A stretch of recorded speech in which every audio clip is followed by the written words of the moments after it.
también. Entonces les quiero presentar a nuestra invitada de hoy, que es la doctora Alejandra Mateluna. Ella es médico integrativo, ahí está saludándole a Alejandra. Ella es médico integrativo, egresada de la Universidad de Chile. Se ha especializado en este tema de la microbiota, especialmente en niños con TEA. ¿Ya? El centro donde ella trabaja se han especializado en el trabajo con niños con TEA, pero también en todas las personas, no solo niños, también adultos, que tengan alguna alteración o daño en la microbiota. ¿Ya? Así que hoy día vamos a conversar con ella. Va a ser más que una presentación en una modalidad de entrevista, donde vamos a ir resolviendo algunas dudas que ella nos vaya contando, y al final vamos a tener una sección de preguntas para que ustedes puedan consultar algún caso específico o alguna duda que haya quedado durante la charla. ¿Ya? Entonces comenzamos. Ale, sí, ya tienes tu micrófono abierto. ¿Cómo estás? Hola, hola a todos, buenos días. Hola, buenos días. Katy, querida. Ya, Cuénteme. vamos a comenzar. Es que estoy haciendo varias cosas a la vez, pero estoy un poco, todavía está entrando gente. Sí, ya, me voy a enfocar. Vamos a partir, bueno, resolviendo la pregunta principal. ¿Qué es la microbiota? Porque muchos hemos escuchado hablar a lo mejor de flora intestinal, de microbiota incluso, pero no siempre tenemos claro el concepto. Cuéntanos, Ale, primero como definición general, así de libro, ¿qué es la microbiota? La microbiota corresponde a la cantidad de bacterias y virus, hongos, parásitos que habitan dentro de nuestro cuerpo. Y con las últimas tecnologías y con el avance finalmente tecnológico de laboratorios y microbiológicos, se han ido dando cuenta que en realidad poseemos casi 3 veces cantidades de microorganismos que viven con nosotros en comparación a la cantidad de células. De hecho, hay como una frase muy bonita de Rob Knight, que es como uno de los grandes investigadores en Estados Unidos, en que él dice que finalmente somos mitad bacterias y mitad cuerpo celular. Y ese paradigma, finalmente, tanto para la ciencia y hoy día obviamente como para la medicina, ha sido algo muy interesante porque ha ido finalmente cambiando el foco de que finalmente para poder vivir y para tener vida y para poder que nuestra célula finalmente tenga todo su metabolismo suficiente y necesario para la vida, es necesario el cohabitar y coexistir con estas bacterias. Y a través de estas bacterias que finalmente habitan en distintas partes de nuestro organismo, desde la piel, efectivamente todas las mucosas, mucosa respiratoria, mucosa digestiva, urogenital, todo lo que tenga que ver como y la piel también, cohabitan absolutamente en nuestros espacios, y hay algunos órganos, por ejemplo, que hasta hace un tanto tiempo se pensaban que eran absolutamente estériles, se van dando cuenta con la tecnología en que no eran tan estériles. Y que finalmente dentro de los pulmones es necesario tener estos microorganismos que finalmente nos ayudan desde el sistema inmune hasta finalmente que se realice bastante bien nuestro metabolismo. Y eso de alguna manera es como un cambio, lo que les decía, un cambio paradigmático, porque de alguna manera estas bacterias que finalmente siempre se vieron como malas y que finalmente el último ciclo finalmente nuestra existencia en la medicina y en la salud y en la clínica, siempre fue como contraria a los patógenos. Y finalmente el uso como de antibióticos y de vacunas y de esterilizar todo, de usar efectivamente el cloro, de alguna manera hoy día estamos como con la contraparte, ¿no? Como finalmente mirando que de alguna forma estas bacterias no eran malas, que muchas de estas cumplen un rol fundamental para la vida y para la salud, y que hay que cuidarlas, hay que alimentarlas, y de alguna manera que si no, la vida no es posible sin ellas. Sí, ahí ya tenemos como una primera gran diferencia de lo que uno generalmente piensa, ¿cierto? Como viendo a las bacterias como los bichos malos, como los que hay que eliminar, y finalmente se está dando cuenta la ciencia que no están así. Entonces, Ale, ¿en qué nos puede afectar tener una buena o una mala microbiota en nuestra vida en general? Mira, yo partiría antes como de esa pregunta, Katy, como el cómo uno tiene la microbiota, porque es muy interesante. De alguna manera, el hecho en que nosotros vengamos de una madre y que nacemos por un parto vaginal, hoy día hay muchos estudios que finalmente se dice que uno viene con la microbiota finalmente que viene desde esta madre, de la microbiota intestinal que tiene esta madre. ¿ya? Y eso a través del canal del parto, a través de la lactancia materna, y efectivamente los 3 primeros años con la alimentación que un niño recibe, finalmente tú vas a estar como determinando tu microbiota y que va generando como una huella dactilar. Es así de diferente cada uno de nosotros. Y eso finalmente hay un montón de, además de finalmente determinarlo la madre, el tipo de parto, si esa madre recibió antibióticos, si recibió también una buena comida y cómo finalmente tiene esa microbiota marcada, hay temas genéticos, claramente. Hay, por ejemplo, poblaciones, hay etnias, los países, las razas se diferencian efectivamente como por tener su microbiota y cada uno de nosotros tenemos una microbiota que es el que nos diferencia de los otros. Claramente que como por tener rasgos genéticos parecidos y de familia parecida, y obviamente que venir de nuestra madre, y si es que tenemos un parto finalmente vaginal de nuestros abuelos y ancestros, vamos heredando eso. Pero esta microbiota efectivamente va cambiando en el tiempo. Se ha visto que cambia finalmente con la edad, cambia con la alimentación y cambia con lo que nosotros estemos expuestos. Y en eso finalmente es donde cuando tú dices como que es mejor, como, o que determina tener una mejor o buena o mala microbiota, tiene que ver con la cantidad de carga de tóxicos que uno finalmente está expuesto. Las bacterias son vida, las bacterias son células, entonces de alguna manera si es que uno está expuesto a matarlas, como con antibióticos, con pesticidas, con las irradiaciones, con quimioterápicos, con la misma radioterapia, con comida que finalmente no es viva, toda la comida que finalmente viene como de comida chatarra o comida que viene envasada es comida muerta, y eso no es solamente el McDonald's, sino que lo que vende un supermercado en general es comida muerta, que puede estar en una despensa durante 3 años lleno de aditivos para que finalmente uno pueda consumirlos, ¿no? Y no se pudran. Todo esto finalmente ha hecho empobrecer nuestra microbiota y de alguna manera hoy día como que el gran como legado que hay dentro como de la salud es que finalmente lo primordial es mantener una microbiota ojalá lo más variada y lo más como variada en cantidades de cepas que existen. No se sabe finalmente hoy día cómo tú, como con una cierta alimentación, alimentas unas cepas y otras no. Lo ideal de alguna manera como que esto sea variado y en una cantidad importante. Y para eso efectivamente el tema como la alimentación y estar evitando estos tóxicos que les contaba antes es súper primordial. Y algo que para mí es como sustancial es la prevención.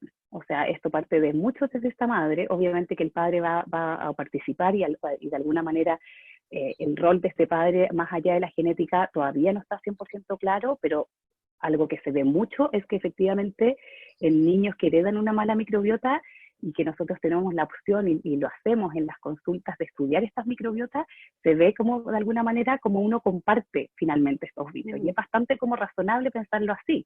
De alguna manera como todo nuestro ambiente y toda nuestra casa va a estar cargada y nuestro ambiente, y hoy día hasta se sabe que hasta los climas y los países finalmente hasta cuando cambian de temporadas, hay distintos microbios y como que uno está pensando todo el tiempo que estamos absolutamente en un ambiente estéril y que solamente hay como virus malos afuera, pero todo es como un equilibrio muy, muy maravilloso de microbios. Claro. Y en eso de alguna manera hay que cuidarlos, porque finalmente si uno no tiene este equilibrio empiezan a crecer patógenos, y de hecho ni siquiera patógenos que yo me contagio del entorno, no como esta hepatitis o un Vibrio cholerae o una salmonela.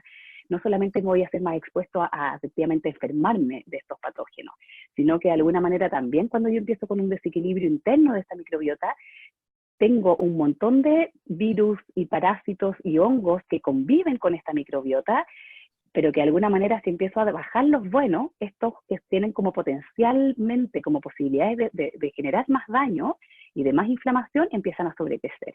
Entonces, no es que finalmente solamente como que la amenaza venga del externo, sino que de alguna manera también tiene que ver como con cuidar nuestro propio equilibrio.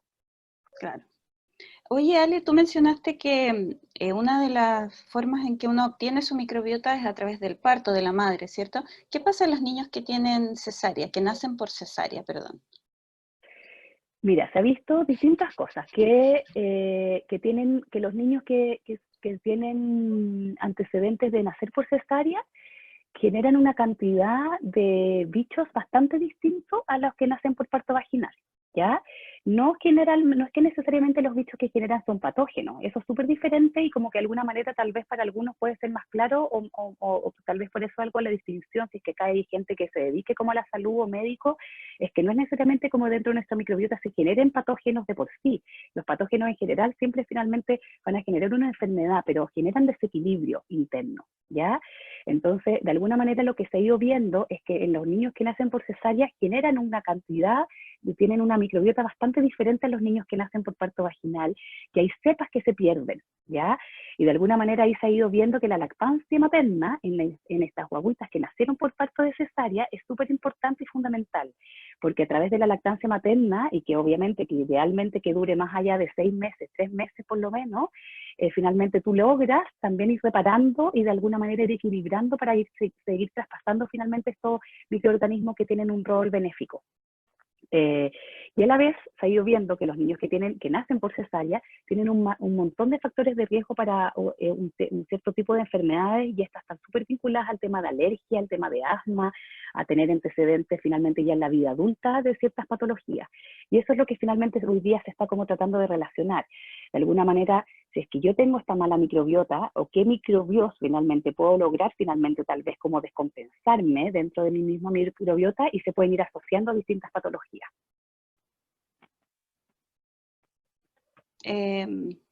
Súper claro, Ale. Entonces, como para ir introduciéndonos ya al tema principal, ¿cuáles son qué se sabe en este momento de la microbiota en los niños con TEA específicamente? Hemos escuchado muchas veces que esta microbiota, como tú decías, tiene diferentes manifestaciones en cada persona, pero se ha estudiado, yo sé que se ha estudiado ciertos grupos o ciertas patologías que tienen características comunes en la microbiota. Específicamente los niños con TEA, ¿qué características tiene esta microbiota? Mira, así como con los niños TEA, hay un gran avance, como por lo menos hace ya 5 o 6 años, en que de alguna manera se empezó a vincular, y como que el gran descubrimiento fue empezar a unir lo que está ocurriendo como en nuestro intestino con todo nuestro sistema de cerebro, sistema nervioso central. Y ahí hay un montón de investigación, y de hecho como lo que finalmente tiene como la ciencia patas para arriba es finalmente esta unión que se conoce como sistema nervioso central, como conexión cerebro-intestino, ¿ya? Que finalmente hay mucho material de eso, ustedes mismos lo pueden buscar, hay una cantidad de papers, y hoy día una de las cosas finalmente como del gran desarrollo tiene que ver con eso, y eso te hablo desde personas con epilepsia, esquizofrenia, trastornos bipolares, todo el tema finalmente como de salud mental, a enfermedades neurodegenerativas, Parkinson, Alzheimer, y aquí nace finalmente este ambiente finalmente ya más como del neurodesarrollo más infantil. Eso, hay muchas postulaciones que vienen hace un montón de años antes de estos 5 o 6 años, que fue como el boom de esto, porque de alguna manera se viene viendo que los niños que tienen tema de autismo, efectivamente desde los síntomas más prevalentes además que finalmente hay en los niños con autismo, son temas digestivos o finalmente también de mucha alergia y de tema como de piel. Entonces, ese razonamiento, yo que lo vengo estudiando hace mucho más tiempo, hoy día como que mientras más ciencia hay y mientras cada día pasa, hay más vínculos como concretos. Y una de las últimas cosas que se ha visto estos últimos 5 años es que efectivamente en los distintos grupos de niños neurotípicos hacen diferencia con los niños con TEA, y que efectivamente empiezan a encontrar un desbalance de la microbiota intestinal de una manera bastante ya evidente. No se logra ver finalmente como patógenos o ciertos bichos que de alguna manera como que están en más prevalencia con exactitud, y no es como que de alguna manera que haya que tener como un pensamiento lineal, no es como que si yo hoy día me voy a hacer un estudio de microbiota o le hago un estudio de microbiota a mi hijo y le encuentro estos bichos, quiere decir de que vaya a ser TEA, ¿ya? Ese pensamiento lineal no es así, sino que lo que se ve es que los niños TEA les hacen estudios de su microbiota y empiezan a encontrar una cantidad de patógenos que están en expresión, versus que los niños que finalmente no tienen TEA no los tienen. Y eso finalmente, de alguna manera, lleva a concluir de que en los niños con TEA hay un desequilibrio efectivamente de la microbiota intestinal, y que algunos hacen algunos bichos, otros, pero que efectivamente tienen una microbiota mucho más débil. Y ahí finalmente se sustenta esta base de estos últimos 5 o 6 años en esto, que existe efectivamente una microbiota débil en una cantidad de experiencia y de estudios muchísimo más antiguos, que es donde de alguna manera ya se evidencian que los niños que tienen TEA tienen una debilidad a nivel intestinal y una debilidad finalmente corporal en un montón de sus órganos, y que efectivamente este intestino es crucial finalmente como para desarrollar esas redes y que se genere finalmente como un buen órgano y un buen neurodesarrollo. Entonces, de alguna forma como que eso, como que claro, como que tal vez son las últimas investigaciones y uno los puede ir encontrando y pueden ir distinguiendo qué cepas están y qué cepas no están en estos niños, pero el sustento de eso viene por lo menos hace más de 40, 50 años. ¿Y cómo has visto tú que puede influir, o principalmente qué cambios has visto tú una vez que te llega un niño con TEA, que hace el estudio, que tiene un montón de bichos, que su microbiota está alterada, qué sé yo? ¿Y qué cambios has visto tú en su comportamiento y en su conducta una vez que se empieza a equilibrar esta microbiota? ¿Qué podemos esperar en ese caso? Es que es muy bonito, porque uno, de que la mejor forma de enfrentar esto a todas las personas, yo esto no solamente lo llevo con los niños con TEA, es de individualizar las terapias y de ir encontrando qué cosas, porque esto no es una cosa como de finalmente dar por hecho de que finalmente este niño va a tener esta microbiota mala o no. Lo ideal, obviamente, y en eso la tecnología, nosotros nos apoyamos mucho con exámenes de Estados Unidos, es investigar finalmente si es que tienen o no tienen estos bichos. Una de las cosas que más se ve en los niños con TEA, por ejemplo, es la cantidad de hongos y de levaduras y de cándidas y de un montón de tipos finalmente de hongos que antes ni siquiera se sabían, se pueden llegar a estudiar, y los hongos son súper tóxicos, que generan una cantidad de micotoxinas, y esas micotoxinas efectivamente generan alteración neurotóxica y hacen que sean niños que tengan trastornos de conducta y trastornos del aprendizaje, por ejemplo. Hay también cepas de clostridio. Los clostridios son parte como normal de nuestra microbiota, pero se empiezan a generar tipos de clostridium que son anormales y súper, súper tóxicos, y empiezan a alterar y a generar como alteraciones de nuestras redes neuronales y de entorpecer finalmente el buen funcionamiento y de la transformación de los neurotransmisores, y por ende finalmente ese desbalance que siempre se ha visto en los niños con TEA, que tienen más dopamina y hay un desbalance de neurotransmisor, finalmente puede estar absolutamente sustentado con lo que está pasando en esa microbiota. Y hoy día una de las cosas que se sabe es que finalmente hasta el 70% de nuestros neurotransmisores y la normalidad de nuestros neurotransmisores depende mucho, por ejemplo, de nuestra microbiota intestinal. Entonces, cuando de alguna manera tú llegas y te enfrentas a un niño teniendo o no síntomas digestivos, ahí ojo, porque en general esto es mucho más tal vez fácil en acceder en un niño que finalmente, y de hecho yo recibo muchos padres que me traen a su hijo con TEA, pero para que les ayude en su diarrea, por ejemplo, o que les ayude en su tema como digestivo. Y yo le digo, bueno, vamos con eso, pero vas a ir viendo de que de alguna manera como que su TEA también va a empezar a mejorar. Y versus como finalmente a otros padres que de alguna manera lo que yo les propongo y que vienen en esta búsqueda del tratamiento más biomédico, que finalmente es ampliando no solamente la mirada desde la microbiota, sino que enfrentarnos a un niño TEA en que de alguna manera es más vulnerable a un montón de toxinas, porque tiene esta microbiota dañada y porque efectivamente se ha visto que tienen una cantidad de alteraciones microbiológicas, moleculares, alteraciones mitocondriales, que de alguna manera hace que sus células finalmente se intoxique más fácil. Entonces un niño que finalmente está intoxicándose permanentemente del entorno, ¿no? Y de alguna forma, claro, como que ahí el tema intestinal es crucial, porque obviamente que es nuestro gran eje, como finalmente de la microbiota, pero también para eliminar estos tóxicos. Entonces tengo que estar permanentemente limpiando este intestino y que no se me esté llenando de nuevos microorganismos que finalmente me alteren más esta toxicidad. Y ahí el estudio es crucial. Yo hago ahí estudios de orina, finalmente, que me revelan la cantidad como de toxinas o micotoxinas que pueden tener estos niños. Se estudia la microbiota intestinal con muestra de heces, que lo mandamos a analizar a Estados Unidos, y crucialmente ver qué pasa con el tema de la alimentación, que eso es otro tema que yo creo que vamos a hablar, Katy, en algún momento, porque una de las cosas que se ven en estos niños que tienen disminución para tolerar algunas proteínas que son de muy, como uso muy diario en nuestra alimentación occidental. Y todo eso finalmente les empieza a generar como una sobretoxicidad.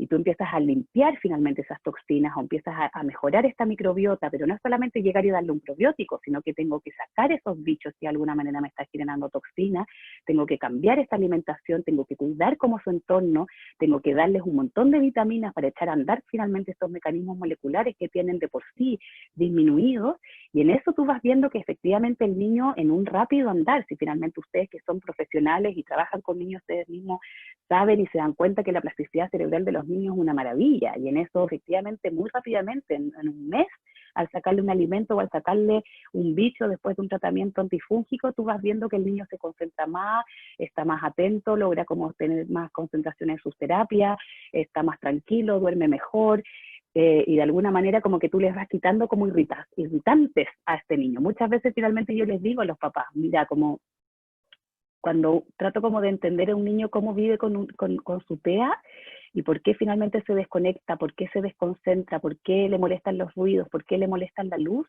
es porque estás irritado. Es como cuando nosotros como adultos estamos con un dolor de cabeza del terror todo el día, o estamos cansados, no dormimos bien, estáis con la panza llena de gases, hinchado con un colon del terror. Imagínense nosotros así, o como cuando estáis con una gripe, estar tratando de funcionar. Y más encima tienes que despertarte, tienes que ir a tus terapias, tienes que ir a no sé dónde, tienes que estar con otros niños y te acostumbraste a vivir así. Y tú no tienes cómo saber si ese niño está con esos síntomas o no. No tiene cómo comunicarte. Todavía un niño hasta los 3 años logra decirte como mamá me duele la guata, ¿cachai? Entonces, esa cantidad finalmente de tóxicos, tú los empiezas a eliminar y es lo mismo que finalmente yo veo en los adultos, que de alguna manera efectivamente estar sin ese dolor de guata y sin esa cantidad de gases dentro de tu panza y sin dolor de cabeza y sin esa fatiga finalmente que te generan muchas veces estos tóxicos también en la adultez, digo, empiezas a ver que la persona como que les cambia su calidad de vida. Entonces, de alguna manera, hasta eso mismo finalmente es capaz de verse en un niño y de una manera como tan distinta, ¿no?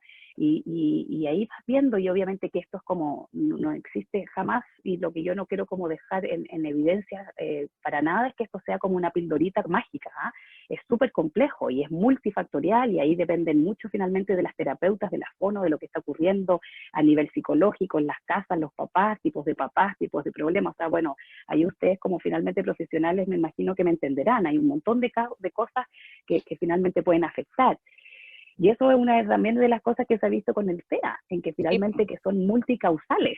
No es una de las cosas, no es que su microbiota es lo único dañado, no es que finalmente tengan alteraciones como neurosensoriales en un área, es como muy multifactorial, y aquí se mezclan factores genéticos, epigenéticos, ambientales, desde metales pesados, desde tema microbiota, desde tema de tener un sistema inmune absolutamente alterado, en que finalmente se ven estudios en que son niños que tienen unas reacciones inmunológicas súper inflamatorias, como que están como peleando contra algo permanentemente.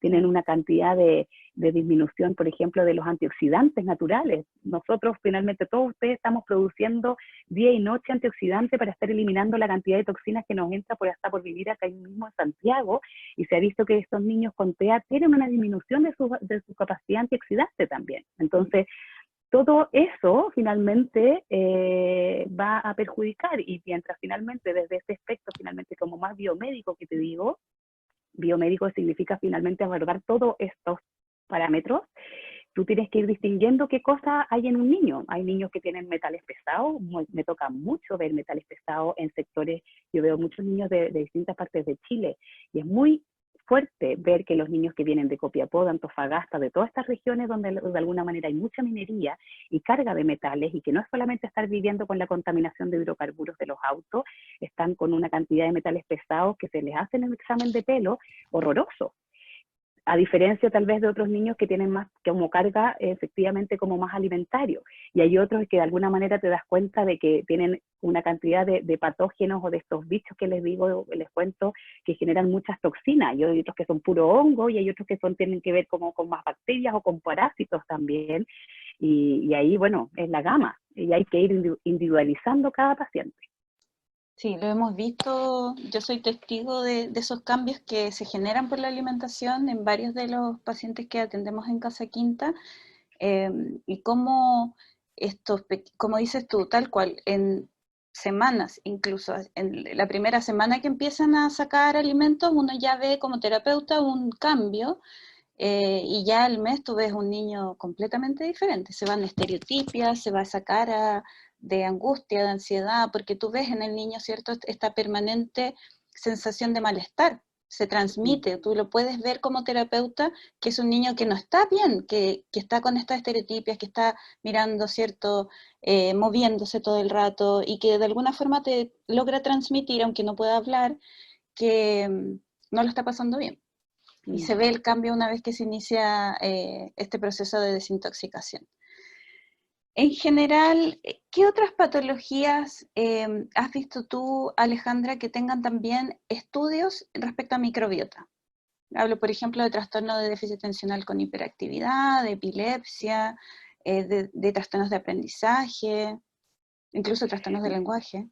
Mira, en general, Katy, hoy día, y de hecho yo creo que hasta queda muy poco para que de alguna manera se logre ya como evidenciar de que todas las patologías, más allá de todo lo de neurodesarrollo y cognitivo, hablo de todo el tema respiratorio, de todo el tema alérgico, de asma, de enfermedades crónicas a la piel, todo el tema de las enfermedades metabólicas están relacionadas, todo el tema finalmente de enfermedades inflamatorias intestinales, lo que finalmente lleva mucho más tiempo vinculado con la microbiota.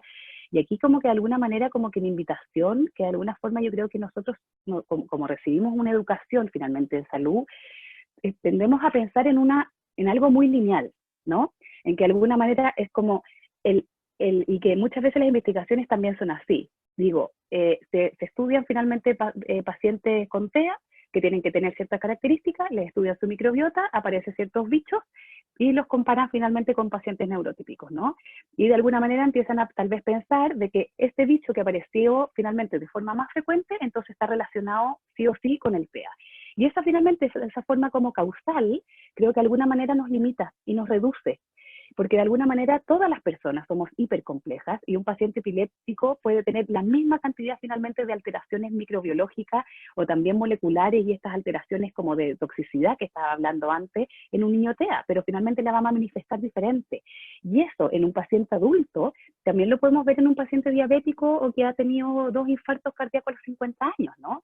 Donde de alguna manera también es un paciente inflamado, donde efectivamente tiene como carencias de oxidación, donde de alguna manera también tiene como alterados todas sus rutas metabólicas, pero efectivamente por ser adulto no le va a afectar tampoco tal vez como tanto su neurodesarrollo. Y eso de alguna manera es lo más bonito de todo esto, que de alguna forma como que independiente qué patología tú tengas, el estudiar la microbiota te empieza finalmente y estudiar estos tóxicos y estas cantidades finalmente de inflamación y alteración de tu sistema inmune, te puede estar finalmente dando respuesta a un montón de causas y de orígenes de una vasta, y yo creo y me atrevería a decir casi de la gran mayoría de todas las enfermedades, dejando fuera tal vez como las más ultragenéticas, que finalmente son como las más raras y las más difíciles y que corresponden a menos de 1% de la población.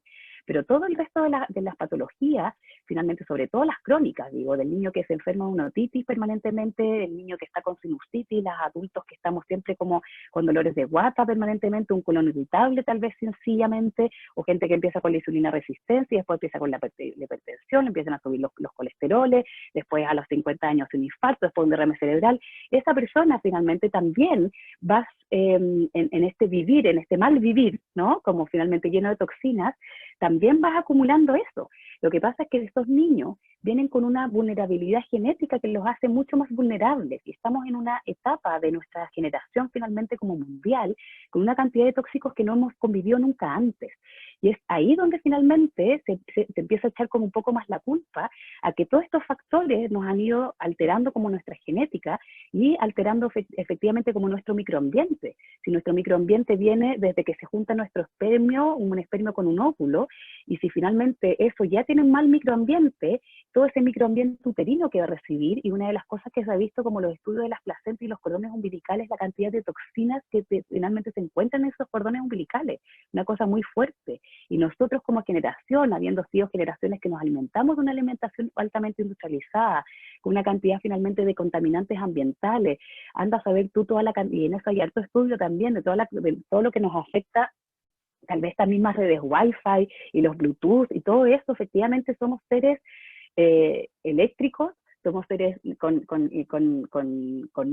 nervios, ¿no? Y con circulatorio, y todo eso efectivamente somos seres como muy vivos, y de repente se nos olvida cómo eso efectivamente nos puede estar afectando como nuestros órganos, ¿no?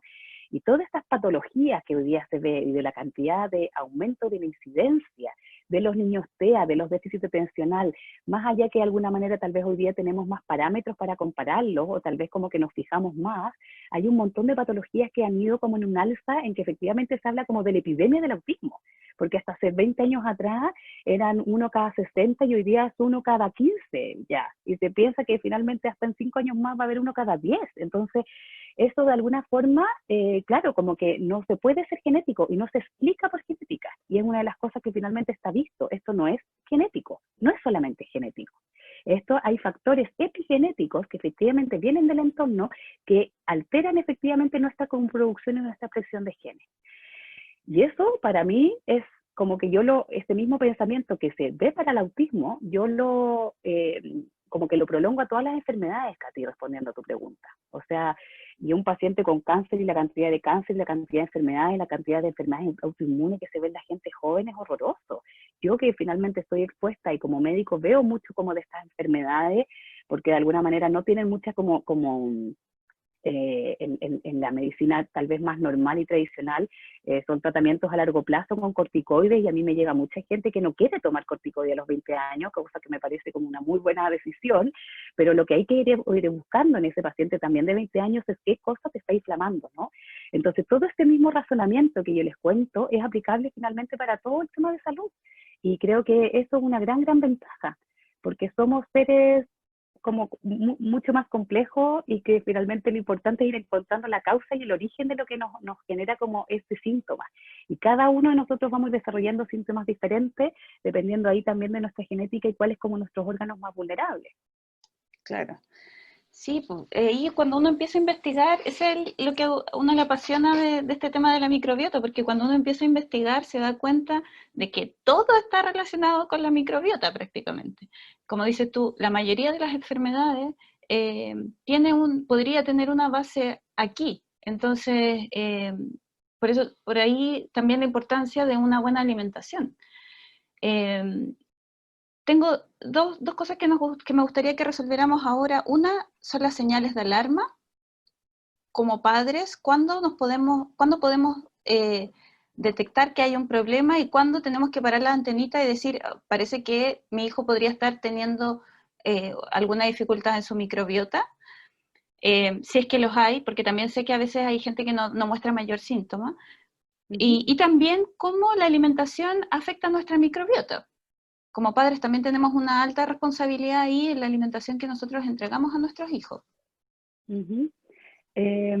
ver, en tu primera pregunta, yo creo que finalmente como que los signos de alarma, pensando como en niños, yo creo que cualquier cosa crónica, desde un niño que finalmente es muy bueno para enfermarse y que de alguna manera uno lo empezáis a llevar al pediatra como cada mes por una amigdalitis, o que finalmente tiene muchos cólicos y un reflujo crónico y que lo único que te dejan es como un omeprazol al mes de vida, cosa que encuentro horroroso, y que finalmente no se estudia nada más. Niños que de alguna manera desde muy pequeñitos empiezan a tener alergias alimentarias, creo que eso es una gran como tema como de alerta. Para mí, cualquier niño que tiene como una mala, ya como tema digestivo, crucialmente, alguien que tiene como diarrea recurrente, sangreamiento, mucho moco desde muy recién nacido, a mí ese niño es un potencial niño que se te puede desconectar del medio en cualquier momento. Y en general, tú empiezas a preguntarle a los papás que tienen niños con TEA, y muchos de ellos, bueno, estoy hablando mucho del TEA como adquirido, que se llama, como del niño que de alguna manera como que se desconecta, que ese que finalmente es como el gran porcentaje donde finalmente todo este tratamiento biomédico está enfocado. El niño que de alguna manera tiene como trastornos más genéticos, todos estos síndromes de Rett y cosas como más complejas, efectivamente con este mismo tratamiento pueden tal vez tener una cierta mejoría, pero el niño que se te desconecta, como que iba súper bien, tu desarrollo es increíble, que muchas veces a mí se me aprieta la guata, teniendo hijo también, una cosa muy triste, que te digan que tu niño iba absolutamente bien y que de un día para otro este cabro se desconectó, que dejó de mirarte a los ojos, que dejó de hablar, que dejó de cantar, que dejó de reír, que dejó de pescar a la gente. Es una cosa que lo encuentro como una pesadilla, ¿cachai? Y ahí tú empiezas a indagar qué pasó. Y ahí, de alguna manera, no es solamente un factor. Muchas veces, y yo he hecho encuestas, en mis mismos pacientes, he hecho como unos mini estudios de generar ciertas encuestas, y ahí muchos te hablan de las vacunas, por ejemplo, pero efectivamente tampoco es para entrar a decir como, entonces no a las vacunas. Todo el tiempo como que quiero pensar en estas cosas como multicausales, ¿no? Pero el tema de vacunas fuerte. Después de temas finalmente de mucho uso de antibióticos en una niñez muy temprana. Es una de las cosas que finalmente más se ha visto que te altera la microbiota, el uso finalmente de antibióticos antes del año, ¿ya? padres que efectivamente vienen ya como arrastrando ellos a enfermedades y antecedentes. Se han ido viendo que niños que tienen cesárea, niños que son nacidos como por estas fertilizaciones in vitro y mucho uso como de medicamentos en las madres, de hormonas o de corticoides para que no naciera finalmente antes este bebé, de las cesáreas, y el uso de antibiótico como intraembarazo y finalmente lo que digo como periparto, ¿no? Y si es que esta madre tal vez también en esta lactancia recibe mucho antibiótico por mucha mastitis, también le va a estar como dañando esa microbiota en ese bebé también. Entonces también son cositas como importantes a tener en cuenta. Y un niño, que lo que quería como retomar antes, que se me quedó, es un niño que de alguna manera presenta síntomas de alergia alimentaria, de diarrea con sangre y con moco desde muy pequeño. Para mí ese niño hay que empezar a cuidarlo desde ya, y en ese niño yo soy súper categórica para el tema de alimentación, para el tema probiótico, evitar vacunas como de alguna manera de hacerlas como tan seguidos en el tiempo para no estar como generando más inflamación y de ir viendo que de alguna manera como irlo cuidando mucho. Porque ese niño es un potencial niño que de repente se te puede desconectar o cae en temas como más de autoinmunidad o de inflamación como más grave. No sé si respondí ahí tu pregunta, creo que esa es la pregunta número uno. La pregunta número uno, claro. ¿Cómo, en el fondo, cómo podía influir? Estábamos hablando sobre... Ah, se me fue. Bueno, pero la segunda pregunta era relacionada con la alimentación. Como padres, ¿qué podemos hacer con la alimentación en relación a estas señales de alarma que conversábamos? Mira, es que yo ahí con la alimentación tengo como una recomendación general. Y eso finalmente tiene que ver con mucho lo que yo he ido estudiando, lo que yo he ido haciendo como médico, y creo que tengo ya una gran como cantidad de años que finalmente como y hay una gran cantidad finalmente de material que me respalda esto, que es de verdad que no comer basura. Y basura no es el McDonald's, significa las galletitas que vienen, galletitas de soda, el pancito que viene envasado, los castaños, Fuchs, la marca que sea, el estar comiendo ultraprocesado y jamones que vienen finalmente como envasados en una cantidad de sellantes y aditivos, el estar comiendo cosas light y diet con una cantidad de aditivos que están absolutamente relacionados hasta con un montón de enfermedades y hasta cáncer, el estar comiendo azúcar a destajo, finalmente no todos los días un picoteíto como una galleta crack, no, ni siquiera, mira, ni siquiera, ¿cómo se me olvida? Tritón, Las Tritón. Tritón, las Lay's, que finalmente tú te veas los ingredientes y no solamente es una papa frita con aceite, sino que además tiene el glutamato, un montón finalmente de aditivos que están absolutamente prohibidos en otros países donde sí cuidan efectivamente como su industria alimentaria y cuidan a sus ciudadanos. Entonces en esto yo creo que finalmente hay un tema como de industria alimentaria muy perversa, y yo creo que mi gran lucha en temas como generales, y siempre lo digo, yo soy una gran luchadora contra la industria alimentaria. Creo que de alguna manera la industria alimentaria ha hecho que nos enfermamos todos, y en eso adultos, jóvenes, niños, adultos, o sea, como que somos responsables todos. Entonces, si vas a comer, come. Come lo que viene de la naturaleza, lo que recibió sol, lo que estuvo plantado, lo que estuvo después cosechado, lo que tú tienes que tener en tu casa y después lo cocinas tú en tu casa. Todo lo otro que venga paquetito de recibir una hamburguesa y una pizza que tú metías al microondas y se hace una pizza, pedís agua y te traes unos tallarines, eso está más cerca de verdad de comer petróleo a que comer comida, ¿ya? Y eso finalmente es fundamental para cualquier persona.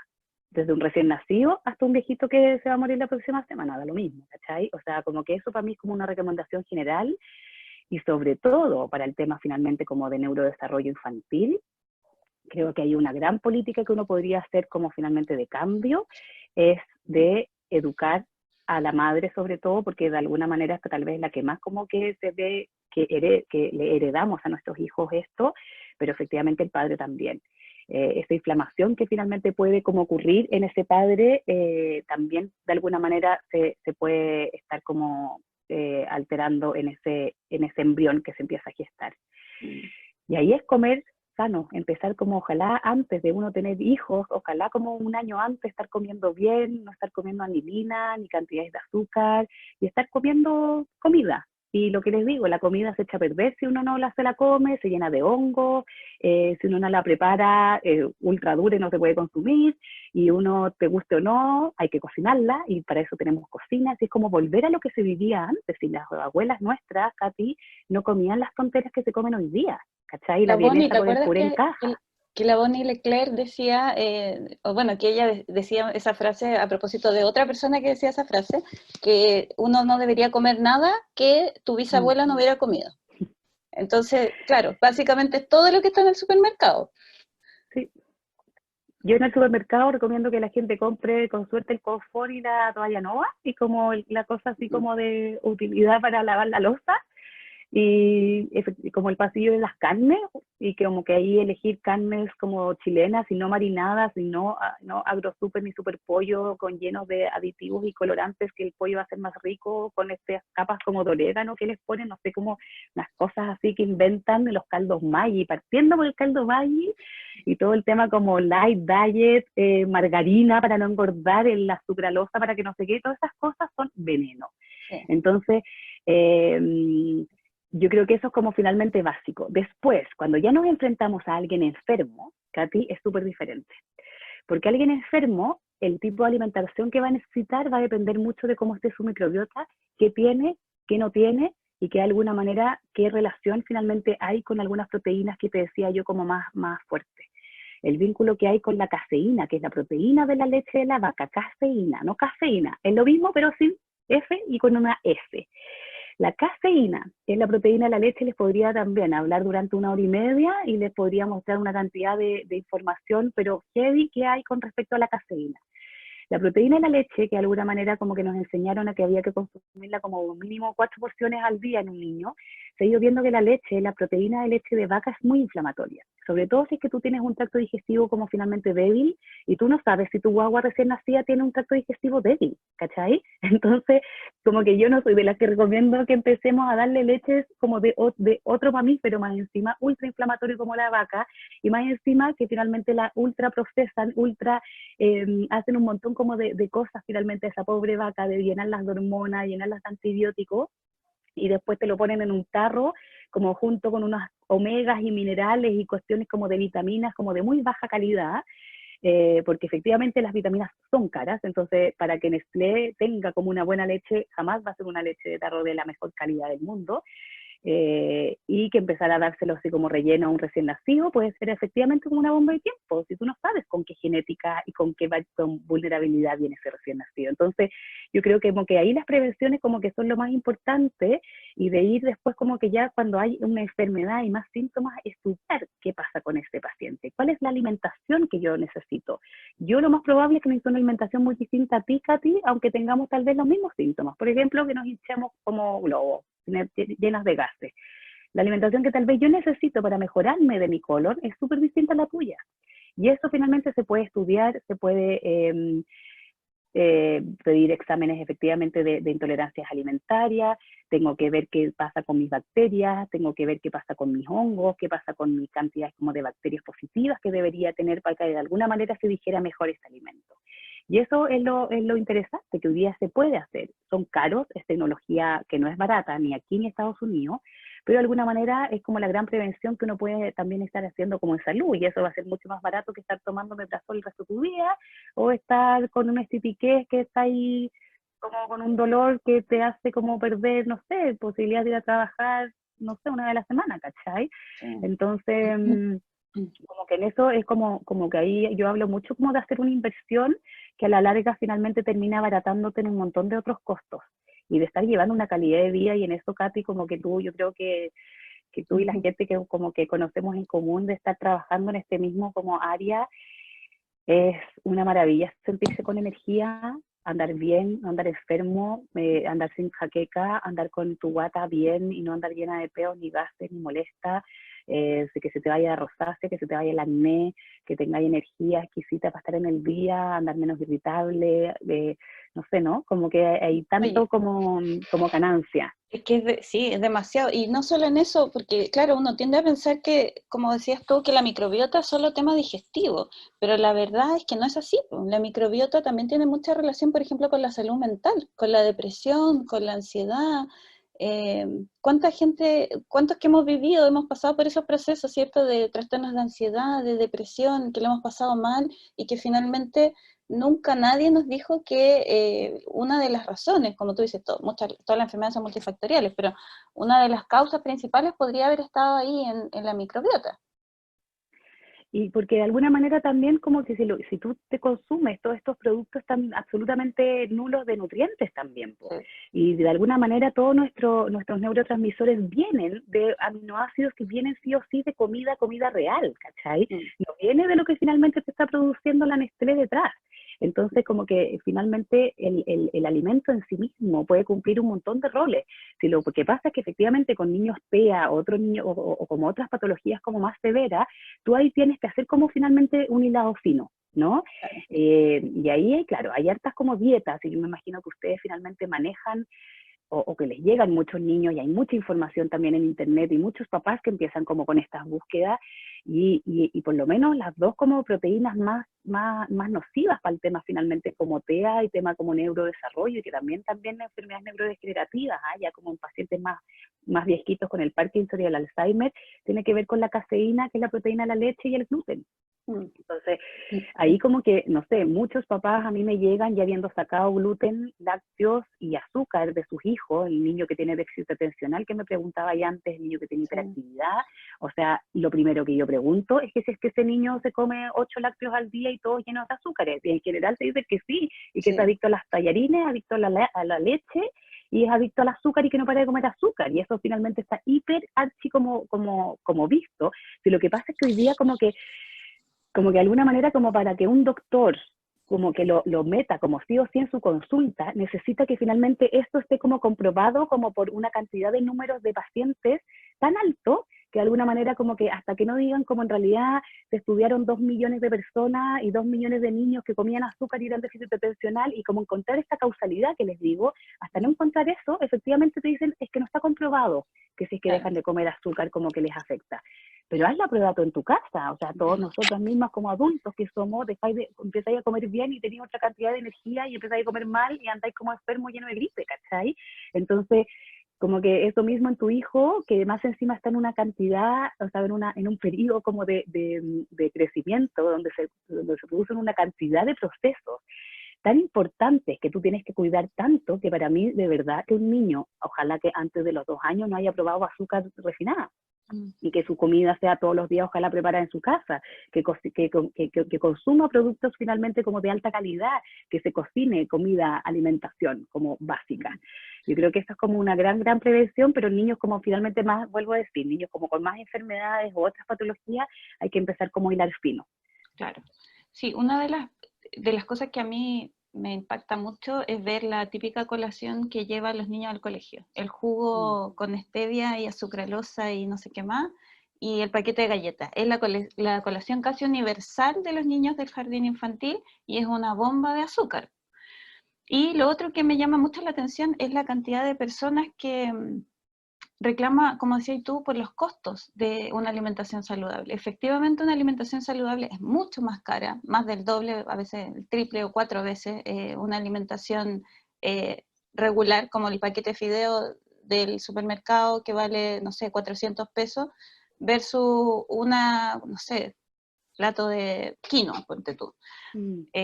Pero yo por lo menos siempre argumento lo mismo que dices tú, pues que finalmente uno hace una inversión en su salud, porque todo lo que te vas a ahorrar en el futuro, en enfermedades y en tu calidad de vida finalmente, que es lo más importante, invertirlo en comprar alimentos de buena calidad, que cada vez son más asequibles también, porque quizás hace 10 años atrás comprar carne orgánica era casi imposible, por lo menos aquí en Chile, pero actualmente cada vez hay más mercado para comprar ese tipo de alimentos y cada vez los precios son más asequibles también a más población.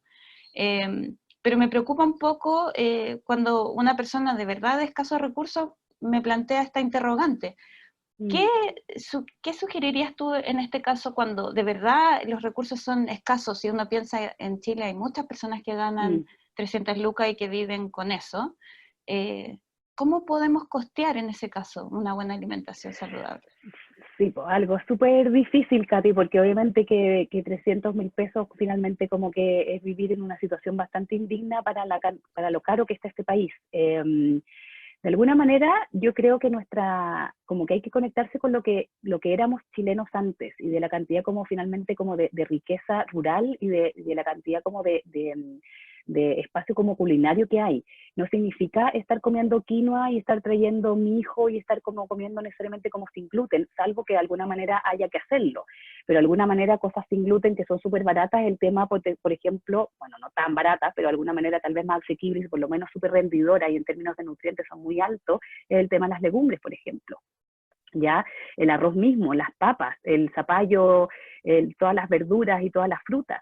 De alguna manera muchas veces uno gasta muchísimo más plata en el supermercado yendo al pasillo de los lácteos y estar llenando tu carro del supermercado lleno de yogures con sabor, y si finalmente también dejas de comprar eso, te va a quedar más plata para comprar más grano. Si la cosa es que finalmente tenéis que cocinarlo, y de alguna manera ahí empezamos a caer en todo un sistema finalmente de vida y de producción y de estilo finalmente, que también nos lleva como todo un sistema a llevar una vida entre ultra acelerada y que no tengáis el tiempo tampoco para cocinarte, ¿cachai? Entonces, ahí obviamente que el plato es fideo, para el que no tiene plata, pero para el que también está corriendo pasa a ser como ultra fácil. Si la cosa es como de alguna manera el tratar como de organizarse ahí, ¿cachai? Ahí como que mi gran como recomendación es que ojalá por lo menos 2 veces a la semana uno pueda llegar a la cocina y hacer una olla gigante de arroz integral, hacer otra como de legumbres, y eso lo vais combinando con distintas cosas como de verduras tal vez durante la semana, y te vais ahorrando esa plata como de esas galletitas y de ese juguito que finalmente tampoco cuestan 200 pesos, ¿cachai? Para comprar una manzana y agua, o sea, como que tampoco creo que hay que como que sofisticarse tanto. Las cosas sofisticadas y las cosas importadas, yo creo que de alguna manera como que son como de lujo, y no es necesario como llevar una alimentación en eso. Las cosas como sin gluten, muchas finalmente son como a base de almidón de papa, de otras de arroz, otras de maíz, que efectivamente en eso tenemos como tal vez como algunas harinas hoy día más asequibles que antes. Mucho de ir a La Vega y de comprar al por mayor. Yo como que también soy como de las que compro quinoa por kilo y me sale 3.500 pesos versus que la como que compráis en el supermercado que cuesta 3.500 pesos los 200 gramos de quinoa, ¿cachai?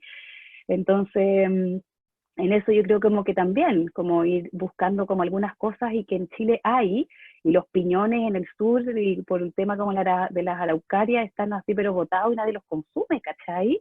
El mismo chuño, por ejemplo. Entonces hay un montón de cosas, yo creo que también hay como que rescatar de nuestra misma cultura, y de lo mismo que digo, es como volver a lo que se hacía hace 50 años atrás. Tampoco digo que haya que finalmente estar gastando una cosa como de carnes orgánicas. Creo que nuestras carnes chilenas y nuestros pollos finalmente también chilenos, pero si la idea es como que no sean como sin estos marinados.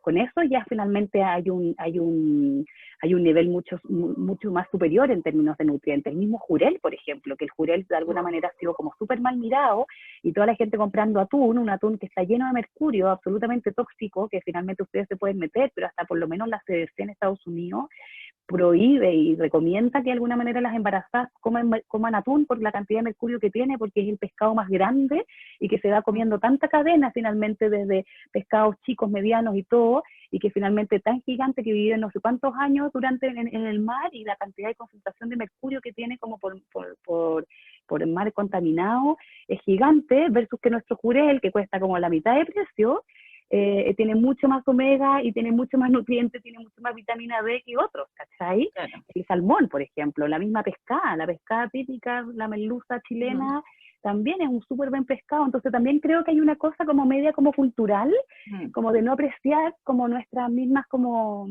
producciones,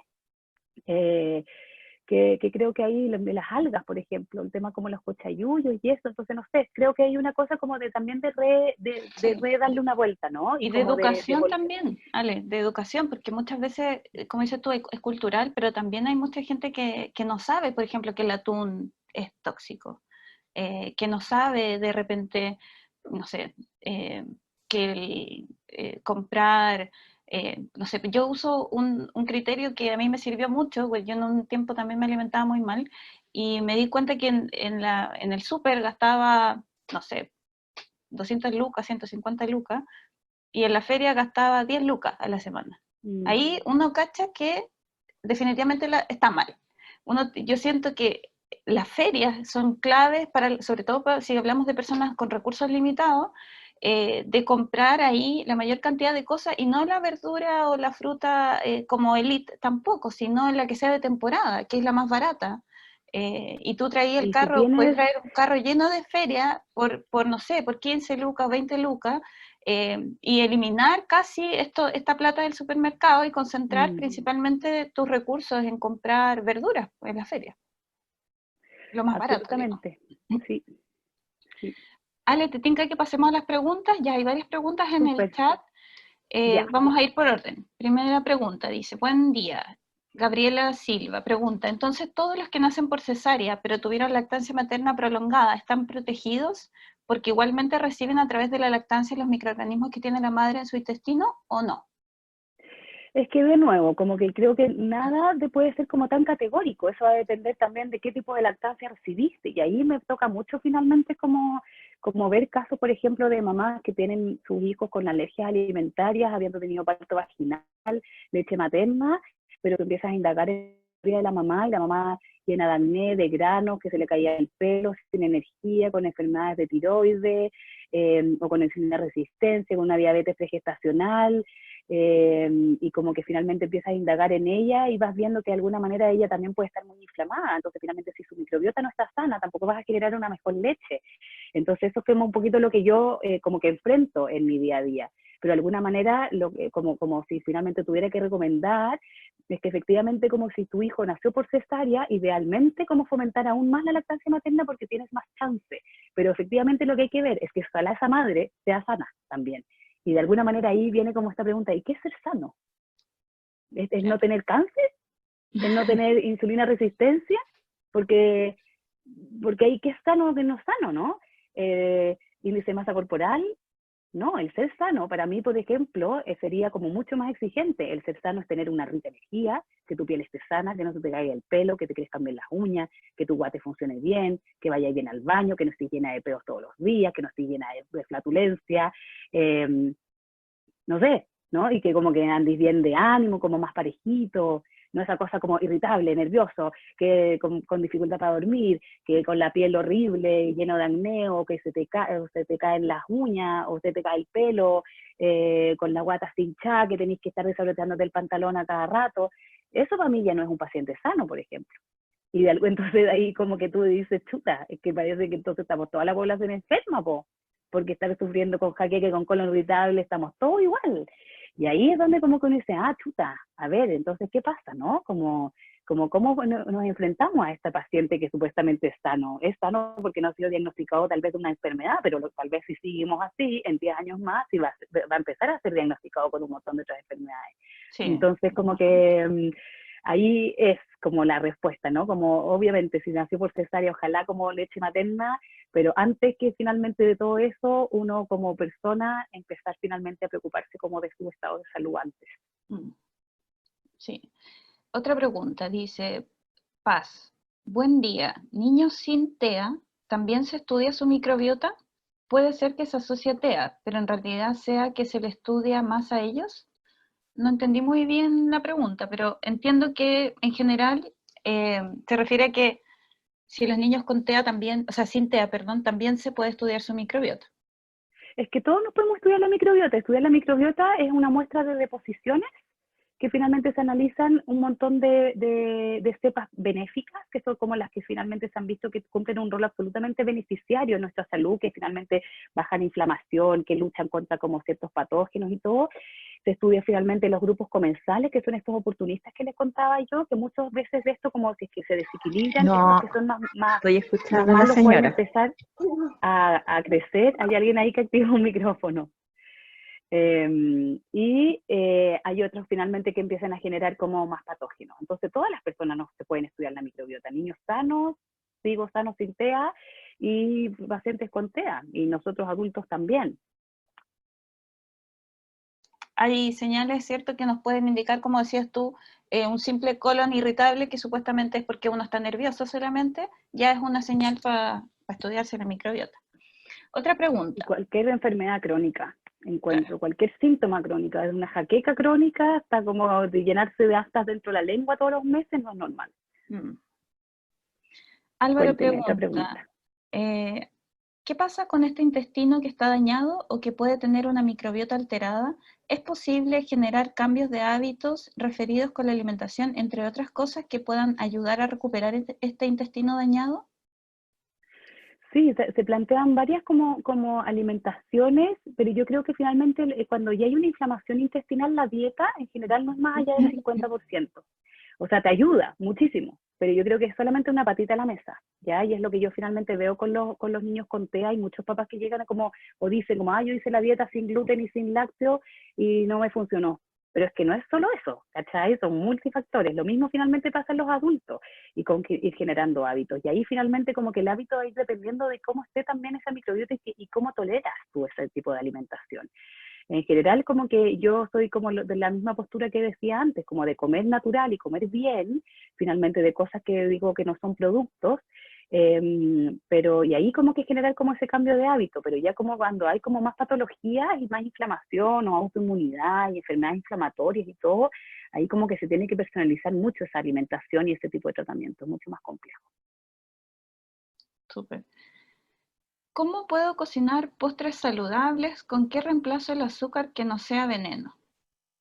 Una Ya, pregunta eso frecuente. es sí, sí, eso es súper interesante. A ver, si uno consume azúcar, por ejemplo, como media taza semanal, y que si tú se lo pones esa media taza semanal a un queque que hiciste en tu casa, me parece que es como una buena, como podría ser perfectamente un azúcar rubia, una blanca, si tienes posibilidad de comprar una panela, hay unas que venden orgánicas, morenas, qué sé yo, podría ser. Pero si tú ocupas media taza como tu azúcar blanca típica, que venden en cualquier supermercado, puede ser perfectamente como la media taza que se ocupe para hacer el queque como semanal que se ocupa en una familia, por ejemplo. Pero la idea es que no le esté echando además al tecito, al postrecito de cada día, que todos los días esté haciendo la galletita, ¿cachai? Entonces con media taza hasta una taza como semanal podría ser como dentro como una alimentación como más como llevadera, ¿ya? O que de alguna manera, por ejemplo, una familia que no come nada de azúcar y finalmente tal vez salís el fin de semana y compartís o te tomáis un helado, pero efectivamente que sea un helado bueno. ¿Qué tiene un helado bueno? Va a tener crema, va a tener azúcar y va a tener como idealmente como el ingrediente que dé como el sabor, por ejemplo, piña, ¿no? Que sea piña de verdad. La fruta. Eso es como lo que debería ser un buen helado. Y si vaya a comer azúcar, está bien, cómetelo finalmente, tal vez disfrútalo, ojalá no más de una vez a la semana, pero que finalmente sea algo que tú sabes. Si tú finalmente vayas a empezar a reemplazar como el endulzante por estas sucralosas, espartamo y todo eso, de alguna manera en eso yo soy como mucho más preferible, como mejor que no endulces, y la única que finalmente yo como que recomiendo a diario es la stevia. Todas estas otras cosas, la tagatosa, la lulosa, el maltitol, xilitol, no sé qué, pueden ser como sucedáneos de azúcar, que se ha visto que no te aumenta el índice glicémico, que no genera como un montón como de alteraciones, pero son azúcares relativamente nuevos y también inventados por la industria, y por ende para mí como algo diario no. Hay un azúcar, por ejemplo, el azúcar de coco, que es carísima, pero yo la encuentro muy buena, tiene menos índice glicémico, y lo que yo por lo menos en mi casa hago es que combino siempre un poquito de azúcar de coco, por ejemplo, para hacer un queque, con stevia, y siempre la stevia natural. Como que finalmente ver en los ingredientes que sea stevia, que no venga con sucralosa y estas Bailey que vienen como también con cuestiones para. Claro, súper. Y si no, azúcar de la fruta, ¿eh? O sea, como que yo lo que le decía, mezclo un queque, mitad de azúcar de coco o mitad de azúcar de caña orgánica o una panela, le pongo stevia y muelo un plátano. Y con eso ya tienes como el dulzor. O los mismos dátiles, por ejemplo, para los niños tienen ganas de comer algo dulce, yo le doy a mi hijo un dátil. Se come 3 dátiles que hay hasta aquí de azúcar. Si finalmente el azúcar que finalmente viene de nuestras frutas, absolutamente eso es como el dulzor que uno se debería acostumbrar, no el azúcar de un Cenenús. Claro, claro, sí. Cuando uno empieza a bajar los niveles de azúcar, después el sanenú resulta incomible. Y O como efectivamente, palagoso. sí, y definitivamente hacer, por ejemplo, yo le hago a mi hijo harto unos panqueques que solo lleva el dulzor de un plátano maduro, no lleva más azúcar que eso, y cuando tú le has ido bajando gradualmente, por lo menos a mí me resultó así, el nivel de azúcar ya es bien tolerado eso, o sea, es suficiente, no necesitas más que eso. Otra Claro. pregunta. ¿Cómo puedo hacer para que mi hijo, que no quiere comer frutas, comience a probarlas? Ya, eso es como, esas cosas son como muy de hábito. Ahí yo siempre pienso como en qué comerá esa familia. si yo finalmente soy mamá y papá y me carga las frutas y ando con la Coca-Cola y las papas fritas día y noche, no puedo estar esperando que mis hijos estén comiendo una lechuga con zanahoria todo el día, po. O sea, como que ahí los papás que finalmente tienen como el ejemplo de estar dando esta comida, exponerlos desde pequeñitos, desde muy chicos finalmente a comida finalmente natural y que finalmente vayan sabiendo de que el comer estas papas fritas o el helado o la cosita finalmente de paquete, qué sé yo, puede tal vez ser una vez a la semana, ¿no? Cuando tal vez uno sale o algo así. Pero finalmente en el día a día no comprarlo. Es que yo soy como de las que efectivamente no paso y no voy a comprar jamás como estas colaciones como de la bolsita de cookie diaria, ¿cachai? O del juguito diario.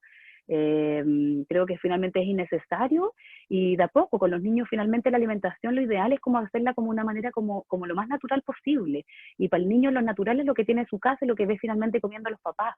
Entonces, uno exponerlo a eso, de siempre como invitarlo, yo soy súper partícipe y finalmente sobre todo los niños con TEA, de involucrarlos a la mesa, de exponerlos a la mesa, de tener como asequible, de cortarles tal vez las frutitas cuando finalmente tal vez para ellos es mucho más abordable y sin cáscara, muchas veces los niños más pequeñitos, y que de a poco, como desde muy el amor, no desde la amenaza, no desde como si no te comes esto, no sé, no voy a jugar contigo, como que creo que esas como amenazas con la comida no se deberían usar porque finalmente los traumáis más.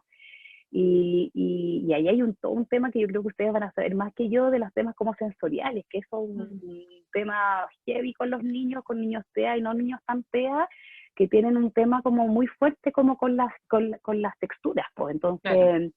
Pero esos generalmente hay son como más difíciles. uno en la historia de ese niño también encuentra que no fue expuesto a las edades que debería haber sido expuesto a las texturas adecuadas. Ya es un niño que probablemente tuvo papilla demasiado tiempo, solo consistencia de papilla hasta los 2 años, entonces la mamá a los 3 años intenta darle una manzana y el niño no prueba nada, pero claro, ese niño nunca fue expuesto, entonces en muchos casos a esa textura, por eso la rechaza también. Y también ahora hay hartos métodos como el Baby Led Weenie que empieza a meter ciertos estos trozos de fruta entera desde muy pequeño y otros métodos que usan también los colores de la fruta y hacer figuras y caras como para que el niño sea más atractivo y de esta forma que empiece a comer también este tipo de alimentos. Otra pregunta, Ale. ¿Usan la carne de soya en reemplazo de las proteínas o lo asumen como transgénico toda la soya? Mira, yo para los niños no recomiendo la soya, la verdad. La soya por lo transgénico y porque además tiene, para tal vez como el beneficio de las mujeres, sobre todo ya en edad menopáusica, cumple un rol tal vez más benéfico porque tiene un rol como de fitoestrógeno. Pero en niños, por lo mismo, no lo recomiendo, ni para hombres ni para niñitas, porque efectivamente tienen ahí un rol como más de generar. Si lo va a comer una vez a la semana, tal vez me importa menos, ¿ya? Y si va a ser un niño más vegetariano y vegano, creo que eso hay que hacerlo como sí o sí, como con alguna, como nutricionista, y no es necesario como llenarlo de soya. Puede ser la soya como reemplazo en ese sentido, por ejemplo, las proteínas de arveja y de cáñamo, y la arveja en nuestro país, hay arvejas chilenas, que es mucho finalmente como mejor que la soya. Y si es que le voy a dar soya todos los días, ahí yo elegiría efectivamente ojalá como algo más orgánico. Hay otra pregunta, dice, ¿la proporción arroz arsénico no es importante? Sí, hay una de las cosas, como una de los granos que más he visto que tiene arsénico es el arroz. Yo finalmente lo que he investigado es que nuestras aguas chilenas son súper cargadas de metales, por un tema como de territorio. Y el arsénico, de hecho a mí me llega mucho niño con metal pesado con arsénico alto. Y el arroz, sobre todo el arroz integral, como lamentablemente por ser como finalmente un grano nutritivamente mucho mejor, tiene alto arsénico. Una de las cosas que hay que hacer para todos los granos, sobre todo los granos integrales, es siempre dejándolo remojando la noche anterior y lavarlo. Por eso siempre se aconseja como lavar finalmente los granos y ojalá dejándolos remojar para que se limpie finalmente como la cantidad de carga y ya si obviamente que hay arsénico, más que finalmente echarle solamente la culpa al arroz, ahí también hay que pensar que mi cuerpo ataja mucho ese arsénico. Entonces efectivamente puedo tener como dificultades para estarlo eliminando. Y ahí, claro, como ocupar como antioxidantes y ciertos como suplementos vitamínicos que te ayudan a eliminar esos metales. Porque uno debería tener como tal vez la posibilidad de eliminarlos, ¿no? Pero en estas personas que de alguna manera tienen más vulnerabilidad para las toxinas, los retienen. Y eso sí, está relacionado con el arroz, efectivamente.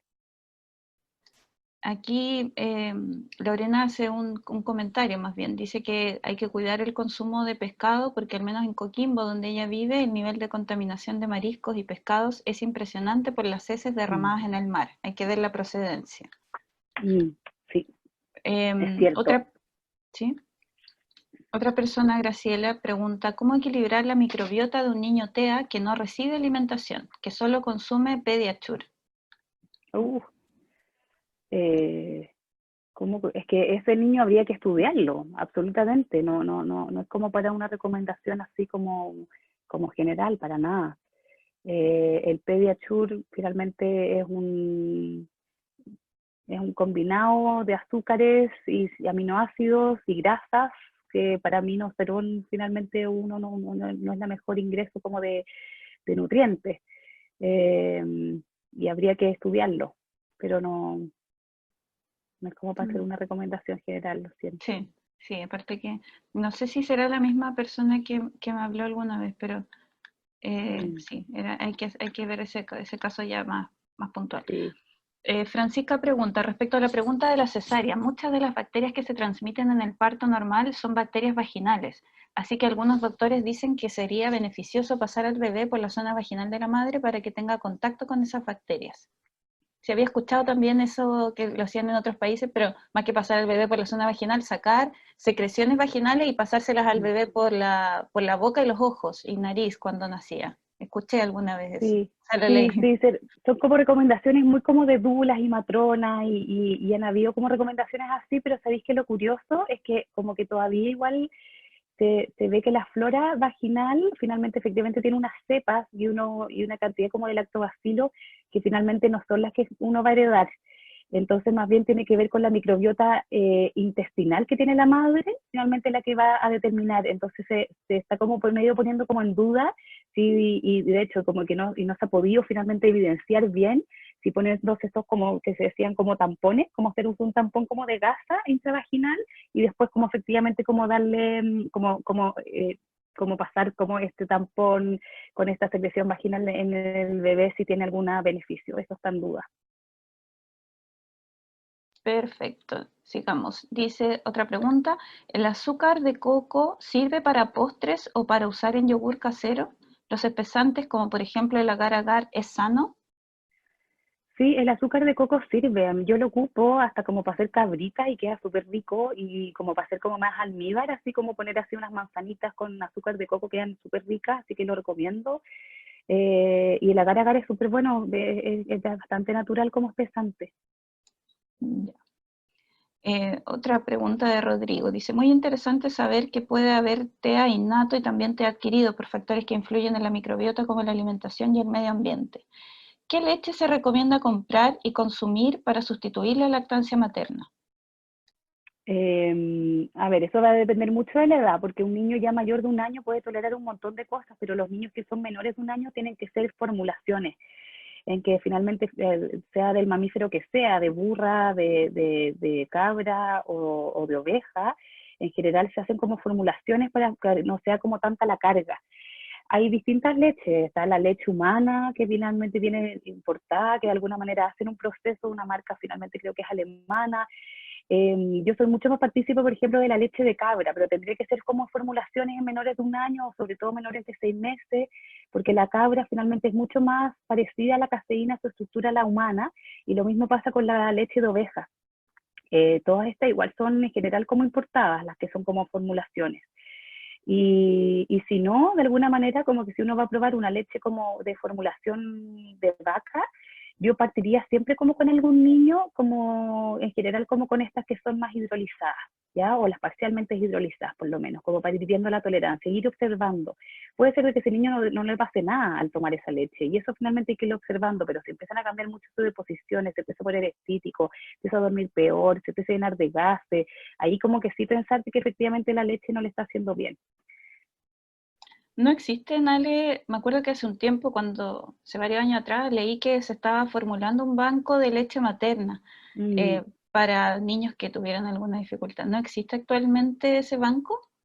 sí, ahí en la Católica, creo que hay un hospital que tiene como un banco, pero está hecho como para bebés recién nacidos que tengan como ciertas como dificultades y eso.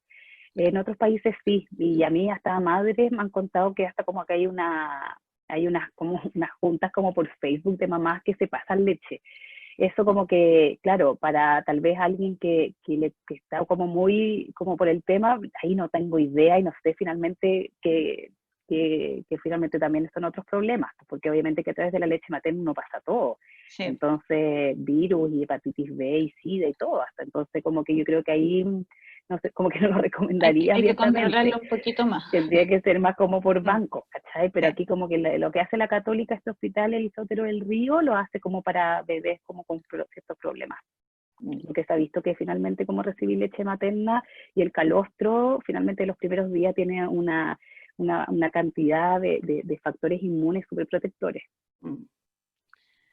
María José pregunta, mi hijo tiene fobia a probar nuevos productos, solo llora y grita. ¿Cómo podría integrar nuevos alimentos?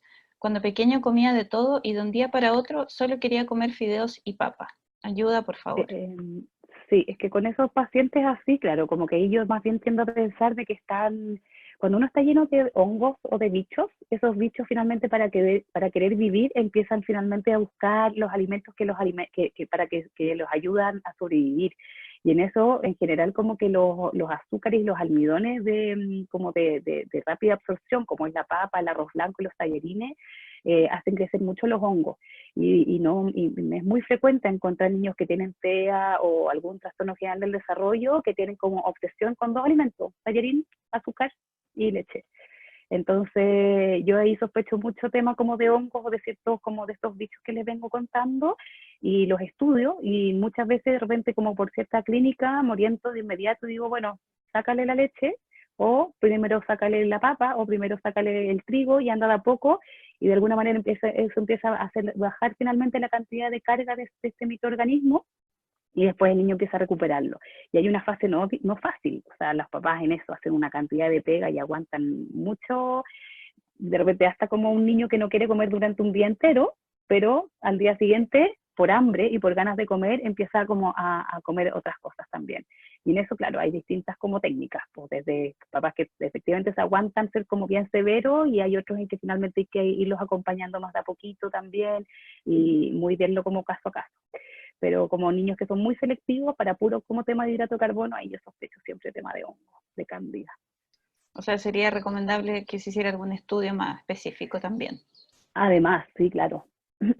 Catherine Silva pregunta, en mi caso, mi hijo solo come carne y pollo y algunos dulces, no recibe nada adicional. Le muestro algo distinto y es lo peor que le puedo hacer, porque llora o sale corriendo. Las leches tampoco las consume mucho. ¿Cómo se puede guiar en una alimentación sana? Ah, es Feder. Sí, ya, sí. También, yo creo, bueno, todos esos casos que son también como tan complejos, creo que como que el tema de la alimentación en los niños no tiene por qué ser como solamente estar pensando que son estos bichos, ¿no? Como un poco lo que veníamos hablando antes, hay tantos factores también como psicológicos, de hábitos, de cómo uno le está dando la alimentación a ese niño, de cómo si uno también como uno como adulto come, o sea, uno se sorprende como al ver que hay cantidad de gente que tampoco nunca se sientan juntos a la mesa, que el niño Mm. come viendo tele, come en una aparte, en horarios diferentes, cada uno como con su bandeja viendo tele, como que en eso finalmente yo creo que la alimentación al revés, es como debería ser un ambiente como agradable, todos sentarnos ojalá a la misma hora, en la tarde también, acompañarnos, no estar con ni la música, ni el ruido, ni nada, ni la tele, ¿no? Mm, Entonces, yo creo que muy multifactorial. sí. ¿El consumo de kombucha favorece la microbiota? Pregunta Valentina. Eh, Sí, no, como que la kombucha es que finalmente va a depender, porque si es que tú tienes tal vez una microbiota estable, la kombucha y todos estos kéfir y como los sour o los chucrut pueden ser efectivamente como súper saludables, pero si tú estás como ya con una microbiota como relativamente como buena y estable, y eso finalmente hay que saberlo y va a depender mucho como de esos síntomas como primeros que decía, que no necesariamente como que esperar a estar ultra enfermo para pensar que tu microbiota está dañada. Entonces hay mucha gente que de alguna manera, claro, empieza a ocupar estas kombucha o estos chucrut, y de repente hay gente que le va súper bien y tal vez la gran mayoría le puede ir bien si es que va cambiando tu alimentación y lo integra, pero hay otras en que de alguna manera tal vez no tanto. Entonces, si es que hay como mucho gas y mucho peo, mucha flatulencia, al empezar a tomar mucha kombucha, yo sospecharía de que hay una microbiota como tal vez un poquito más alterada. Bastián dice, buenas tardes, nosotros le damos chucrut natural y también uno al día. ¿Ambos son beneficiosos? El 1 al día tiene harta azúcar. Yo el 1 al día, mira, yo las grandes, lamentablemente las grandes marcas chilenas no me gustan. Yo siempre les tengo mucha duda, creo que finalmente tiene que ver, las meto como en esta industria que ha tenido mucho muy inescrupulosa y mucha publicidad para vender finalmente como sus alimentos. El chucrut natural sí. Sí. Bueno, ahí preguntan de nuevo sobre la kombucha, si hay evidencia de beneficio o riesgo. Y Rita pregunta, quizás me perdí, pero ¿cuáles probióticos son sugeridos para niños con alergia alimentaria a la proteína de la leche de vaca? Estable actualmente con la evitación del alérgeno. ¿Cómo la última dice? ¿Qué dice? Decía, ¿cuáles probióticos son sugeridos para niños con alergia a la proteína de la leche de vaca? Estable actualmente con la evitación del alérgeno. O sea, si lo evita, está estable, pero si lo ingresa y ya no. En general hay una cepa de probiótico que es el Lactobacillus rhamnosus, que habría que buscar en algún probiótico que sea como de buena calidad. Eso es la otra cosa, que efectivamente como que ya probióticos de calidad y calidades hay de todo. También como que las farmacias venden mucho probiótico y vitaminas llenas de amarillo crepúsculo, de tartracina, de un montón de tonteras que ahí echan a perder como finalmente como esa vitamina y ese probiótico. Entonces, pero el que más se ha visto es el Rhamnosus, que cumple un rol bastante bueno como con el tema como de alergias. Como finalmente como vinculando tal vez cepa como enfermedad, ¿no? Que finalmente eso es lo que lo digo, donde hay más información tal vez como que se trata de ir buscando eso, de ir buscando como cepas que se han relacionado con alergias, cepas que se han relacionado con como estabilidad como emocional, ¿no? Y van saliendo como ciertas cepas, pero eso no significa que tú empieces a tomar el probiótico y se te arreglen todos tus problemas, porque efectivamente ahí vuelvo como de nuevo, como que uno es mucho más complejo, y no solamente estar tomando esta supuesta pastillita mágica que ahora es un probiótico, ¿no? Y yo creo que vender eso así tampoco es tan bueno, y de nuevo caemos en el tema como mercado, ¿cachai? Que finalmente empiezan a nacer como estas cosas, como tomar probiótico para arriba y para abajo, que te va a solucionar el mundo. Yo creo que somos bastante más complejos que solamente un probiótico. Pero bueno, si tengo que recomendar algo como de una cepa que tiene harto estudio como para el tema alergia, sí, es el Lactobacillus rhamnosus. Súper. Ale, voy a compartir porque alguien está preguntando a cuál especialista debo acudir si sospecho problemas en la microbiota. Voy a compartir la información de el lugar donde trabaja Alejandra. Oh, me equivoqué, no era ahí. No, sí era. Donde trabaja Alejandra actualmente para que ustedes puedan consultar. ¿Les aparece ahí los datos? Sí. ¿Sí? Ya. Centro Médico Medvida. Medvida. Medvida.cl, ahí está la dirección y los teléfonos de contacto por si quieren pedir alguna hora directo con la doctora Mateluna. Ahí también en Medvida ustedes hacen exámenes, los exámenes de laboratorio que tú señalabas también se hacen ahí mismo, y también cuentan con nutricionistas, otros especialistas para ver todos los temas de microbiota. Creo que queda solo una pregunta, Ale, que sería la última ya porque ya estamos en la hora pasaditos. Voy a dejar de compartir. Todos ahí pegaron pantallazo a la información. De todas formas la pueden encontrar también en la página web. Bueno, alguien preguntaba ahí dónde se pueden hacer estudios de hongo. Ya dimos la información. Y pregunta si atiendes a distancia. Y si los probióticos de un producto que se llama Yugostar son buenos. El Yogustar se ocupa como para hacer yogures y en general como que tiene como, funciona súper bien, hacen como yogures muy ricos y un yogur como que venga con probiótico hace que todo el tema como de proteína y de ese alimento finalmente sea como mucho mejor, más digestible. Entonces, efectivamente, hacer yogures con probióticos o que venga un yogur hecho con probióticos es un alimento de muy alta calidad versus que todos los yogures que vende Soprole y Nestlé y todas estas marcas que no tienen ningún probiótico, tiene exceso de azúcar, anilina y leche. Entonces, si se van a hacer yogures, 1000 veces mejor que efectivamente hacerlo en la casa con Yogustar o que vengan como con probióticos, que va a ser mucho más caro, efectivamente, hay pocos en el mercado. Y la otra pregunta era que sí, atiendo por distancia, sobre todo ahora, tema pandemia, y todos mis pacientes como de regiones hacemos harto temas de Skype y online. Súper. Muchas gracias, Alejandra, te Pues, pasaste, fue tremendamente clarificadora tu charla, estoy segura que las mamás que asistieron, que tienen niños con TEA y también a los profesionales que asistieron, eh, les fue de mucha utilidad. Te agradezco mucho tu generosidad en compartir estos conocimientos. Aquí los comentarios, muy buena charla, muchas gracias, excelente formato de entrevista. ¿Les gustó este formato? sí, bueno, bacán. Les voy a sacar una fotito mientras. Ya. Así que te lo agradecemos mucho, Alejandra, tu generosidad. Y bueno, ya saben todos, si quieren contactarse directamente con Alejandra, en Medvida es donde, medvida.cl pueden encontrar la información del lugar donde ella atiende. Y bueno, muchas gracias también a los que asistieron y se quedaron hasta el final. Un abrazo. Chao, Súper, muchas chao. Chao, gracias. Ale. Besito, Chao, muchas gracias. chao. Besitos, Katy, a todos. Muchas gracias. Buen día. Gracias a ti. Chao, chao.